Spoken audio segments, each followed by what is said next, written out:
Hey guys, this is Malinki. Welcome back to my channel Voice of Malinki.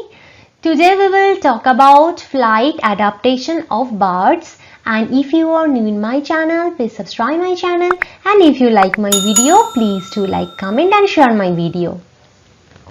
Okay, so fly in air, birds have possessed some essential modifications in their morphology and anatomy.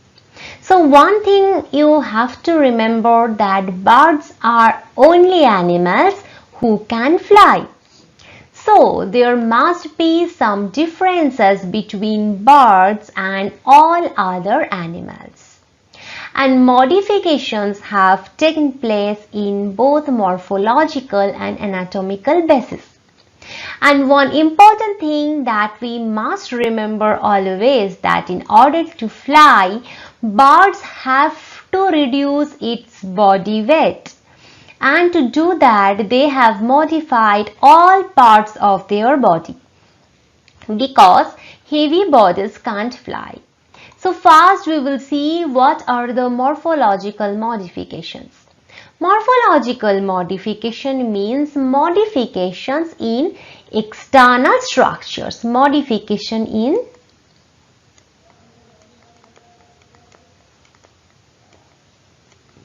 external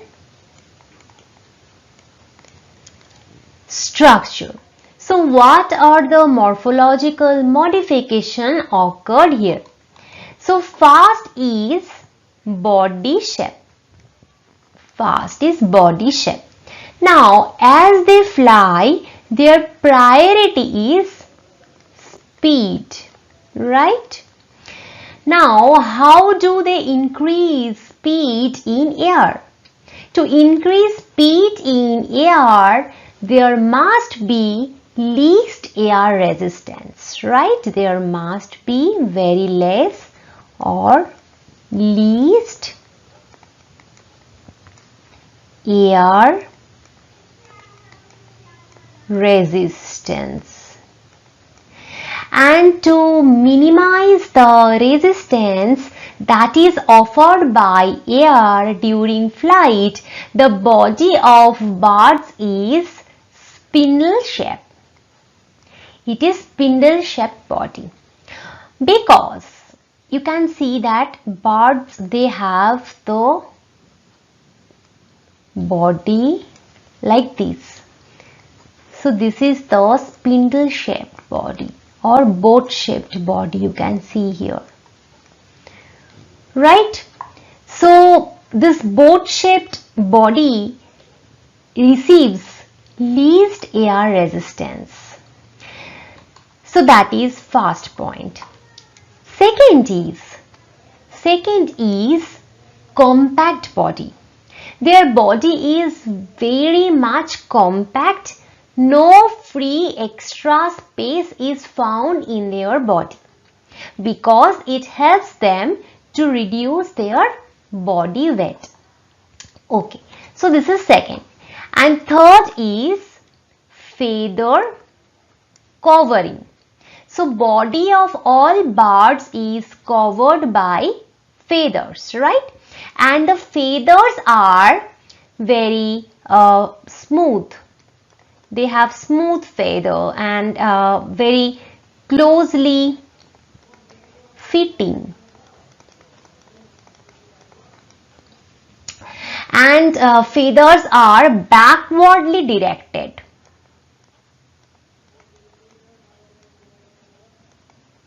Backwardly directed. That makes the body streamlined, right? Streamlined means it's like that. So that makes the body streamlined. So it helps them to pass through the air because streamlined body reduces the friction. Now the feathery covering makes the body light also, right? It makes their body very lightweight. And at the same time it insulates. At the same time it insulates the body perfectly and it prevents loss of heat which enables the bird to sustain intense cold at high amplitude, right? At high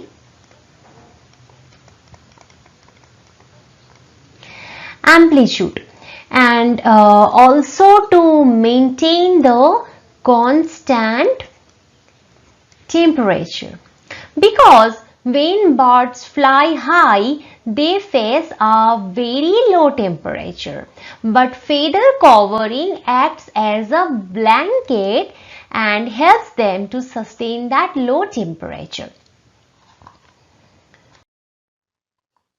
Okay, next is forelimbs. So the forelimbs have transformed into wings, and wings are the sole organs. These are the sole organs of flight. And next is the presence of beak. So actually whatever the work we do by our hands, in case of birds, all of them are done by using their beak, because they do not have hands or any forearm. So they have a beak in front of their mouth that is used for feeding or nest building, preening and defense. So this is the use of their beak. Next is bipedal locomotion. That means they walk by their two legs. So their forelimbs are modified into wings. Then what's about their hind limbs? So their hind limbs are associated with bipedal locomotion, that is for movement in land. Movement in land. Next is perching. So perching means sitting on tree.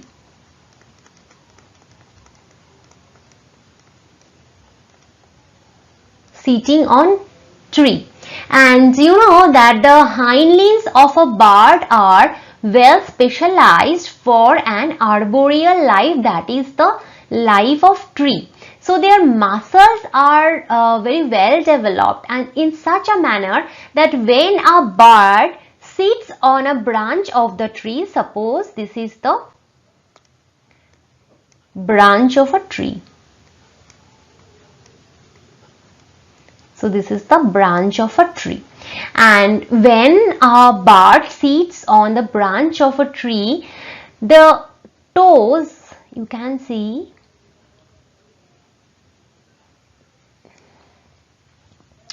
so the toes actually close round the twig automatically, like that, right? So this is called perching mechanism, and a bird can go to sleep in this position without any fear of falling off. Next is short tail. Okay, so the short tail of a bird, it spreads out in a fan-like manner, right? Because we have seen that this is the tail of bird, and that is spread out in a fan-like manner, and it serves as a rudder during flight.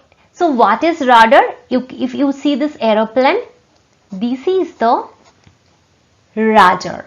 So rudder is actually used in aeroplane. It controls rotation about the vertical axis of an aircraft. So this is the vertical axis and this is the rudder. So it basically controls rotation in this way. So it controls the rotation about the vertical axis of an aircraft, and that is the function of rudder. And the tail of a bird is also used for this function. And the tail is also associated in steering and lifting during flight. Next, let's talk about anatomical modifications. So, anatomical modifications means modifications in internal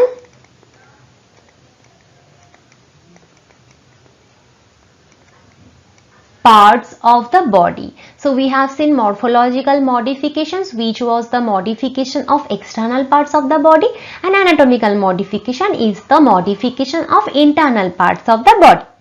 So, here first is flight muscles. The action of the wings is controlled by the flight muscles, and the action of the wing is mainly controlled by flight muscle because these muscles are well vascularized. These muscles are well vascularized. Why? Because to withstand fatigue after prolonged flight. Because after prolonged flight, a bird gets tired. So it requires more oxygen, especially in the cells of the wings. And that oxygen is provided by blood vessels. That's why more and more blood vessels are associated with flight muscles. Next is lightness and rigidity of endoskeleton. So most of their bones are filled with air sacs. Filled with air sacs because these air sacs make them light. So their bones are very light. But light bones may break down easily, right? Therefore, to solve that problem, their bones are provided with a secondary plastering which makes them rigid. So, if this is the bone, it has a plastering like that. The external portion of the bones have the secondary plastering that makes the bone rigid. Now, they lack bone marrow. Bone marrow is not found in the bones of birds because bone marrow adds extra weight. So, in this case, they do not have bone marrow, therefore, their bones are very light and their bones are fused. Why their bones are fused? First of all, the bones are fused means if these are some bones, so all bones are fused like that. Now, their bones are fused because they make a compact structure. They make the compact structure. It is the compact structure and you can say it is the centralized. It is the centralized skeletal framework because a compact structure is mostly required here. So the compact structure will help to reduce the body weight. Next is the skull bones. So skull bones are very thin. They are like paper-like thin and reduced in number.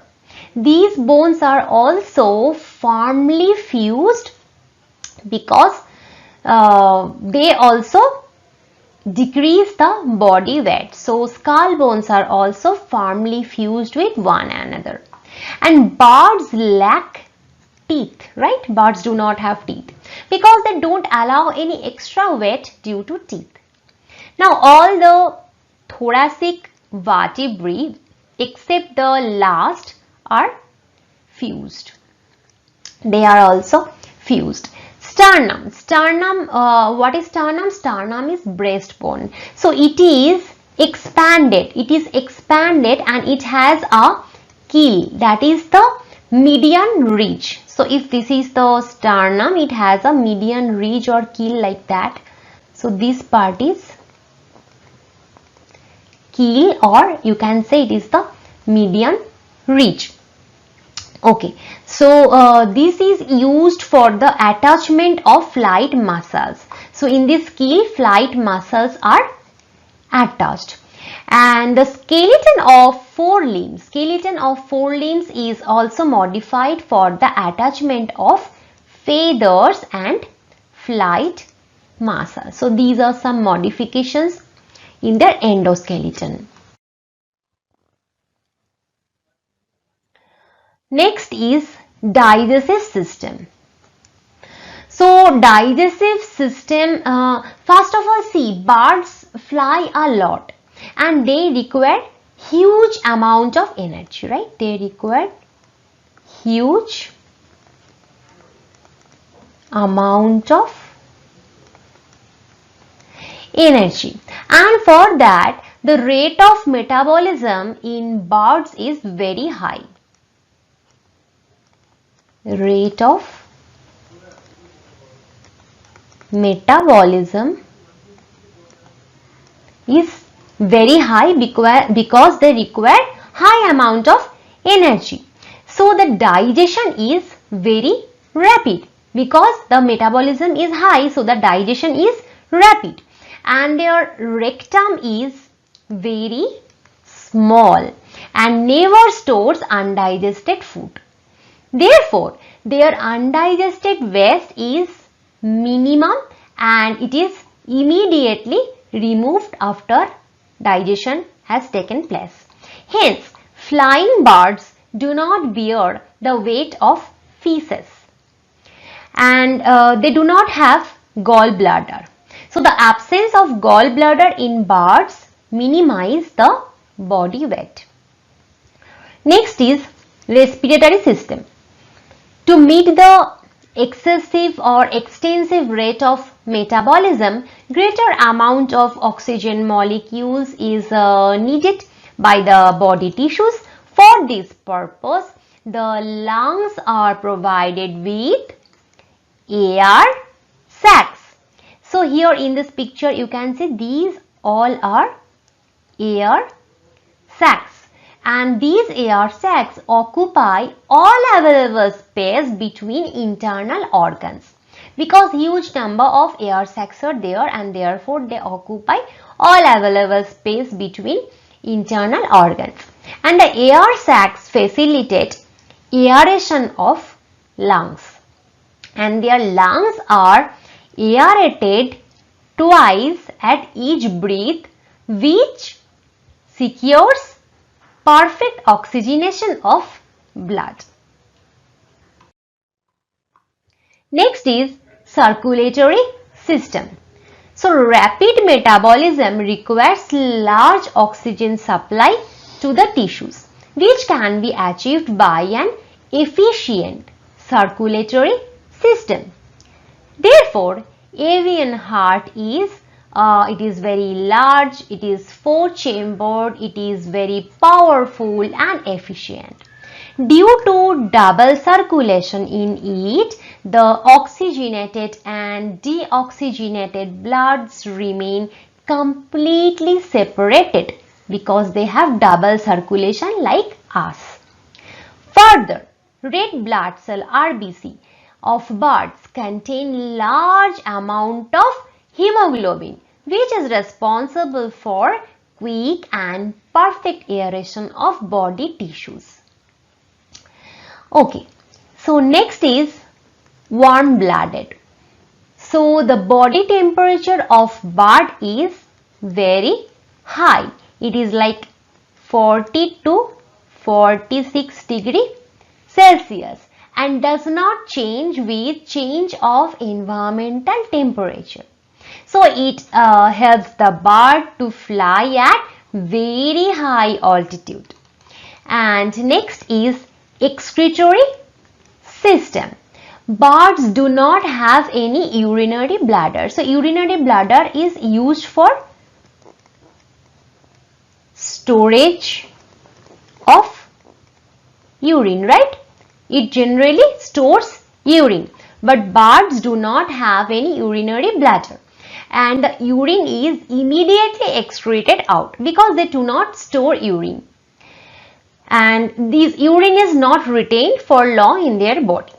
And the nitrogenous wastes are actually converted into less toxic uric acid and ureates.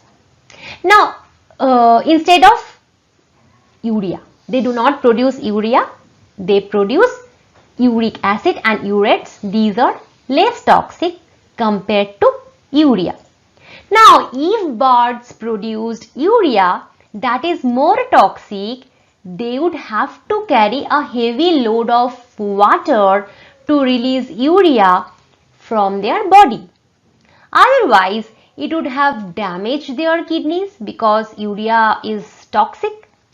Producing uric acid instead of urea is advantageous because it is less toxic and reduces water loss and the subsequent need for water.